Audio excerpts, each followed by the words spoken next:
আল্লাহর কথা মানুষের পরিবর্তনের জন্য। এই কোরআনের কথাগুলো আমাদের জিন্দেগি বদলাবার জন্য। মসজিদে জুমার নামাজে প্রত্যেক জুমায় বয়ান হয়। এক বছরে 52 সপ্তাহ, চিন্তা করে দেখেন, একটি বছরে 52 সপ্তাহ। তাহলে 52 সপ্তাহ ইমাম সাহেব আপনাদের জন্য নসিহত করে।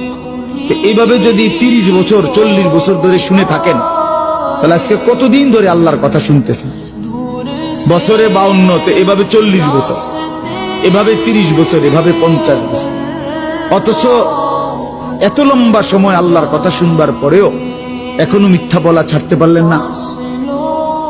এত লম্বা সময় আল্লাহর কথা বলা শুনবার পরেও বিড়ি সিগারেট খাওয়ার অভ্যাসটা ছাড়তে পারলেন না। এত লম্বা সময় আল্লাহর কথা শুনবার পরেও চা দোকানের আড্ডা বন্ধ করতে পারলেন না।